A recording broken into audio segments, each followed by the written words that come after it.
स्वागत है दोस्तों मेरे YouTube चैनल में। आज हम सुनेंगे बेताल पच्चीसी की 7वीं कहानी सत्वशील की कथा। तो चलिए दोस्तों शुरू करते हैं। राजा विक्रमादित्य ने पुनः उस शीशम वृक्ष के समीप जाकर बेताल को नीचे उतारा और उसे कंधे पर उठाकर वापस लौट पड़ा। उसे लेकर जब वहाँ से चला तो मार्ग में बेताल फिर बोला, राजन, मुझे पाने के लिए तुम बहुत ही परिश्रम कर रहे हो। तुम्हारे श्रम को भुलाने के लिए इस बार मैं तुम्हें एक नई कथा सुनाता हूँ। पूर्व सागर के तट पर ताम्रलिप्त नाम की एक नगरी है। प्राचीन काल में वहाँ चंद्रसेन नाम का एक राजा राज करता था। वह राजा महाप्रतापी था। वह शत्रुओं का धन तो छीन लेता था, किंतु पराये धन या संपत्ति को हाथ भी नहीं लगाता था। वह पर स्त्रियों से तो मुंह फेरे रहता था, किंतु रणभूमि में अपने दुश्मनों का वध करते हुए उसे तनिक भी संकोच नहीं होता था। एक बार उस राजा की ड्योढ़ी पर दक्षिण का सत्वशील नामक एक राजकुमार आया।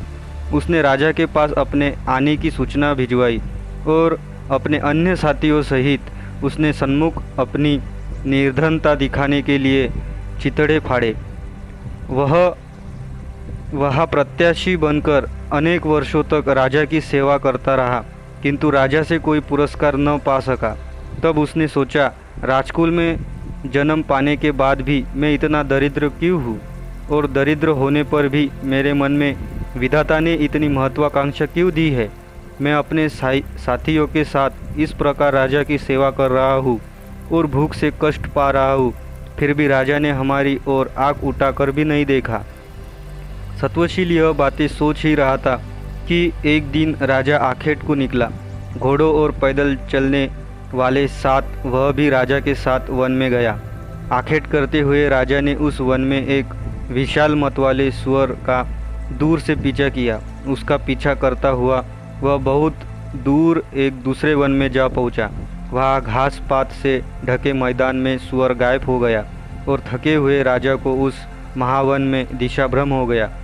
हवा से बातें करने वाले घोड़े पर सवार राजा के पीछे भूख और प्यास से व्याकुल सत्वशील उसे खोजता हुआ पैदल ही किसी प्रकार उसके पास पहुंचा। उसे ऐसी बुरी हालत में देखकर राजा ने स्नेहपूर्वक पूछा, सत्वशील, क्या तुम वह मार्ग जानते हो जिससे हम यहाँ आए थे? यह सुनकर सत्वशील ने हाथ जोड़कर कहा, हाँ श्रीमान, मैं वह मार्ग जानता हूँ, लेकिन अभी कुछ देर यहाँ विश्राम करें, क्योंकि अभी बहुत तेज़ गर्मी है। सूर्य देवता अभी बहुत तेज़ी से अपने तेज को पृथ्वी पर फैला रहे हैं। ठीक है, राजा ने कहा, पर तुम यह तो देखो कि ऐसे में भी कहीं पानी भी मिल सकता है या नहीं। प्यास के कारण मेरा गला सूख रहा है। देखता हूँ श्रीमंत। यह कहकर सत्वशील एक ऊंचे वृक्ष पर चढ़ गया, जहाँ से उसे एक नदी दिखाई पड़ी। वृक्ष से उतरकर वह राजा को वहाँ ले गया। तत्पश्चात राजा को जल पिलाकर उसकी थकान दूर की। राजा के पानी पी लेने के पश्चात उसने अपने कपड़े की खूंट से कुछ मधुर आंवले निकाले और उन्हें धोकर राजा के समक्ष पेश किया। जब राजा ने उससे यह पूछा कि यह कहाँ से लाए, तब वह अंजलि में आंवले लिए हुए घुटनों के बल बैठ गया और राजा से बोला, हे स्वामी, मैं पिछले 10 वर्षों से इन आंवलों पर ही निर्वाह करता हुआ बौद्ध मुनि का व्रत धारण करके आपकी आराधना कर रहा हूँ। इसमें संदेह नहीं कि सच्चे अर्थों में तुम्हारा मन सत्वशील है। ऐसा कहकर कृपावश उस राजा ने सोचा, उन राजाओं को धिक्कार है जो सेवकों का दुख नहीं जानते, और उनके मंत्रियों को भी धिक्कार है जो अपनी वैसी स्थिति राजा को नहीं बतलाते। यह सोचकर सत्वशील के बहुत कहने सुनने पर राजा ने उसके हाथ से 2 आंवले लेकर खाए और जल पिया। अनंतर सत्वशील ने भी जल पिया और राजा के साथ वहाँ कुछ देर विश्राम किया। बाद में सत्वशील ने घोड़े पर जिन कसी और उस पर राजा को सवार कराया। वह स्वयं राह दिखाता हुआ आगे चला। राजा के बहुत कहने पर भी वह उससे घोड़े पर पीछे नहीं बैठा। रास्ते में राजा के बिछुड़े हुए सैनिक भी मिल गए और सबको साथ लेकर वे राजधानी लौट आए। राजधानी में पहुंचकर राजा ने उसकी स्वामी भक्ति का वृत्तांत सबको सुनाया, लेकिन उसे भरपूर धन और धरती देकर भी अपने को ऋण नहीं माना। इस तरह सत्वशील कृतार्थ हुआ। प्रत्याशी का रूप छोड़कर राजा चंद्रसेन ने निकट रहने लगा। एक बार राजा ने उसे अपने लिए सिंहल नरेश की कन्या मांगने हेतु सिंहल द्वीप भेजा। समुद्र मार्ग से जाने के लिए सत्वशील ने अपने अभीष्ट देवता का पूजन किया और राजा की आज्ञा से ब्राह्मणों सहित जहाज पर सवार हुआ। जहाज जब आधे रास्ते में पहुंचा तभी अचानक एक आश्चर्य हुआ। उस समुद्र के भीतर से एक ध्वज ऊपर उठा। वह ध्वज उत्तरोत्तर ऊपर उठता गया और उसकी ऊंचाई बहुत अधिक हो गई। उस ध्वज का दंड सोने से बना हुआ था और उस पर रंग बिरंगी पताकाएं फहरा रही थी। अचानक उसी समय आकाश में घटाएं घिर आई, मूसलाधार वर्षा होने लगी और हवा की गति तीव्र हो उठी। जिस प्रकार हाथी को बलपूर्वक खींचा जाता है उसी प्रकार वर्षा और वायु के द्वारा खींचकर सत्वशील का जहाज उस ध्वज स्तंभ से जा बंधा। उस जहाज पर जो ब्राह्मण थे वे भयभीत होकर अपने राजा चंद्रसेन को पुकारते हुए चिल्लाने लगे, हे राजन, हमें बचा लो, यह क्या अनर्थ हो रहा है।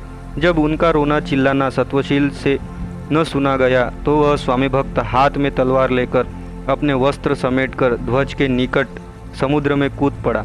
वास्तविक कारण न जानने पर भी उसने समुद्र के इस उपद्रव का प्रतिकार करने के लिए अपने प्राणों की बाजी लगा दी। सत्वशील जब समुद्र में कूदा तब वायु के प्रचंड झोंकों और समुद्र की लहरों ने उसके जहाज को दूर फेंक दिया। जहाज खंड खंड हो गया और उसमें बैठे समुद्री जलचरों का भोजन बन गए। सत्वशील ने समुद्र में डुबकी लगाने के बाद चारों तरफ देखा तो वहाँ समुद्र के बदले उसे एक सुंदर नगरी दिखाई पड़ी। उस नगरी में मणियों के खंभों वाले चमकते स्वर्ण भवन थे, उत्तम रत्न जड़ित गलियाँ थी और शोभा से परिपूर्ण अनेक उद्यान थे। वहाँ उसने मेरू पर्वत के समान ऊंचा कात्यायनी देवी का मंदिर देखा, जिसकी दीवारें अनेक प्रकार की मणियों से बनी थी और जिसके ध्वज पर अनेक वर्णों के रत्न टंके थे। वहाँ देवी को प्रणाम करके स्तुति पूर्वक उनका पूजन करके वह यह सोचता हुआ कि यह कैसा इंद्रजाल है, देवी के सन्मुख बैठ गया। इसी समय किवाड़ खोलकर देवी के आगे वाले प्रभा मंडल से अचानक ही एक अलौकिक कन्या निकल आई। उसकी आंखें इंदिवीर के समान थी और शरीर खिले हुए कमल जैसा, हंसी फूलों की तरह थी और शरीर के अंग कमल नाल के समान कोमल थे। वह किसी चलती फिरती खिली कमलिनी के समान थी। अपनी सखियों से घिरी वह कन्या देवी मंदिर के प्रकोष्ठ से बाहर निकल आई, किंतु सत्वशील के हृदय से किसी भी तरह न निकल सकी। वह फिर उस प्रभामंडल के भीतर चली गई और सत्वशील भी उसी के पीछे पीछे चल पड़ा। प्रभामंडल के प्रवेश करके सत्वशील ने देवताओं के योग्य एक दूसरा नगर देखा। वह नगर मानो समस्त भोग संपदाओं के मिलन उद्यान के समान था। वहाँ उसने उस कन्या को एक मणि पर्यक पर बैठे देखा। सत्वशील भी आगे बढ़कर उसके समीप ही बैठ गया। चित्रलिखित सा सत्वशील टकटकी लगाकर उस कन्या की ओर देखने लगा। उसके अंग काँप रहे थे और शरीर रोमांचित हो रहा था, जिसके आलिंगन की उत्कंठा प्रकट होती थी। सत्वशील को इस प्रकार कामातुर देखकर कन्या ने अपनी सखियों की ओर देखा। उसका इशारा समझकर सखी बोली, आप यहाँ हमारे अतिथि है श्रीमंत, अतः हमारी स्वामिनी का आतिथ्य ग्रहण कीजिए। उठिए, चलकर स्नान करके उसके बाद भोजन कीजिए। यह सुनकर सत्वशील को कुछ आशा बधी और वह नहाने के लिए उस कन्या की सखी के साथ एक सरोवर की ओर चल पड़ा, जो वहीं निकट ही था। सत्वशील ने सरोवर में डुबकी लगाई, लेकिन जब वह ऊपर आया तो वहाँ का सारा दृश्य ही बदला हुआ नजर आया।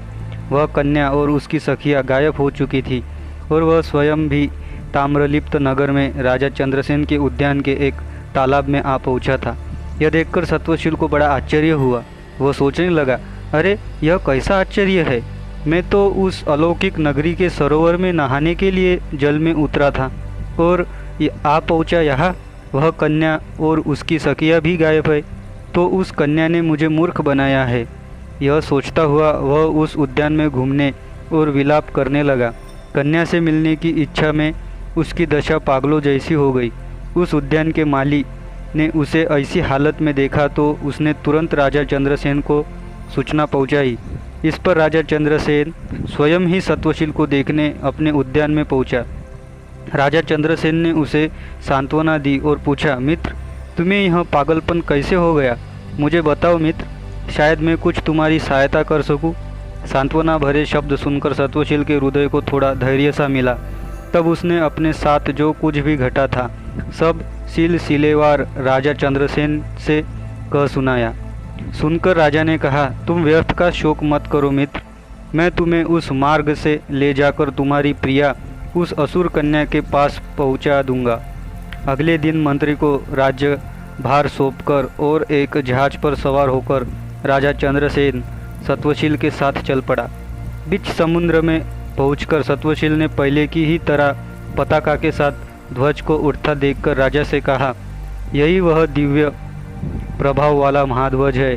ध्वज के पास जब मैं कूद पड़ूं तब आप भी कूद जाइएगा। तब वे दोनों ध्वज के निकट पहुँचे और जब ध्वज डूबने लगा तब बीच में ही सत्वशील समुद्र में कूदा। डुबकी लगाने के बाद वे दोनों उसी दिव्य नगर में जा पहुँचे। वहाँ राजा ने आश्चर्यपूर्वक देखते हुए देवी पार्वती को प्रणाम किया और सत्वशील के साथ वहीं बैठ गया। उसी समय उस प्रभामंडल से अपनी सखियों सहित वह कन्या बाहर निकल आई, जिसे देखकर सत्वशील ने बताया, राजन यही है वह सुंदरी जिससे मैं प्रेम करने लगा हूँ। उस कन्या ने भी राजा को देख लिया। वह कन्या जब कात्यायनी देवी के मंदिर में पूजन करने चली गई तो राजा चंद्रसेन सत्वशील को साथ लेकर उद्यान में चला गया। कन्या जब पूजन समाप्त करके मंदिर से बाहर निकली तो उसने अपनी सखी से कहा, सखी जरा जाकर देखो तो मैंने जिस महापुरुष को यहाँ देखा था वे कहाँ है। मुझे वह कोई श्रेष्ठ व पूज्य पुरुष महसूस हुए थे, अतः उनसे प्रार्थना करो कि वे यहाँ पधारे और हमारा आतिथ्य स्वीकार करें। सखी जब राजा चंद्रसेन और सत्वशील के पास पहुँची और उन्हें कहा कन्या का संदेश सुनाया तो चंद्रसेन ने उपेक्षा से कहा, हमारा इतना ही आतिथ्य बहुत है, अधिक की कोई आवश्यकता नहीं है। कन्या की सखी ने लौटकर जब यही बात उसे बताई तो वह असुर कन्या उससे मिलने को और भी व्यग्र हो गई। इस बार वह स्वयं उन दोनों के पास पहुंची और उनसे आतिथ्य ग्रहण करने का निवेदन किया।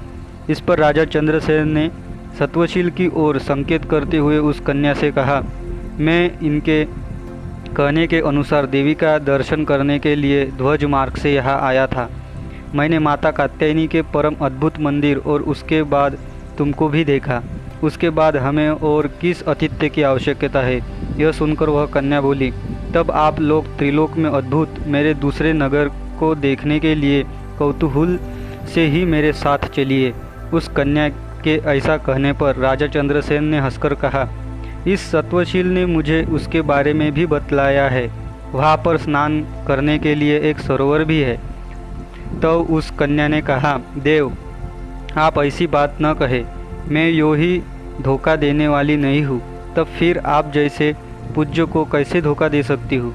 मैं आप लोगों की वीरता से उत्कर्ष से आपकी अनुचरी हो गई हूँ, अतः आपको इस प्रकार मेरी प्रार्थना अस्वीकार नहीं करनी चाहिए। असुर कन्या का ऐसा आग्रह सुनकर राजा चंद्रसेन मान गया और वह सत्वशील सहित प्रभामंडल के निकट जा पहुँचा। वह कन्या उन्हें किसी प्रकार खुले दरवाजे से अंदर ले गई, जहाँ उन्होंने उसके दूसरे अलौकिक नगर को देखा। वह सचमुच एक विलक्षण नगर था। वहाँ सभी वस्तुएं सदा वर्तमान रहती थी। वृक्षों में फूल और फल बने रहते थे और वह समूची नगरी रत्न तथा सुवर्ण से बनी हुई थी। उस नगरी की भव्यता ऐसी थी जैसे वे दोनों समेरु पर्वत का आ पहुँचे हो। असुर कन्या ने एक सुंदर कक्ष में उन्हें ले जाकर बहुमूल्य रत्न जड़ित सिंहासन पर बैठाया और अनेक प्रकार से उनका आतिथ्य सत्कार करके अपना परिचय दिया। मैं असुरराज कालनेमी की कन्या हूँ। मेरे पिताजी की मृत्यु चक्रधारी विष्णु से चक्र से हुई थी। यहाँ जरा वृद्धा और मृत्यु की बाधा नहीं होती और सभी मनोकामनाएं स्वतः ही पूरी हो जाती है। फिर उसने राजा चंद्रसेन से प्रार्थना की, अब आप ही मेरे पिता है और इन दोनों नगरों के साथ मैं आपकी अधीन हूँ। मेरी प्रार्थना स्वीकार करके आप मुझे अनुग्रहित कीजिए। इस प्रकार जब उस कन्या ने अपना सब कुछ राजा को सौंप दिया तब वह कन्या से बोला, बेटी यदि ऐसी बात है तो मैं तुम्हें इस सत्वशील के साथ विवाह बंधन में बांधता हूँ। यह वीर है, धीर है और दोष रहित है। अब यह मेरा मित्र भी है और संबंधी भी। राजा के इस आग्रह को असुर कन्या ने तत्काल स्वीकार कर लिया और सत्वशील के साथ विवाह रच लिया। सत्वशील के मन की साध पूरी हो गई और उसने राजा चंद्रसेन का बहुत बहुत आभार माना। विदाई के समय राजा चंद्रसेन ने सत्वशील से कहा, मित्र, तुम्हारे मैंने 2 आंवले खाए थे, उनमें से एक का ऋण तो मैंने चुका दिया है, एक का ऋण मुझ पर अभी बाकी है। फिर उसने असुर कन्या से कहा, बेटी, मुझे मार्ग दिखलाओ, क्योंकि अब मैं अपने नगर को लौट जाना चाहता हूँ। राजा के ऐसा कहने पर उस असुर कन्या ने उन्हें अपराजित नाम का खड्ग और खाने के लिए एक ऐसा फल दिया जिससे न तो राजा पर कभी बुढ़ापा आए और न ही उसके मृत्यु का भय सताए।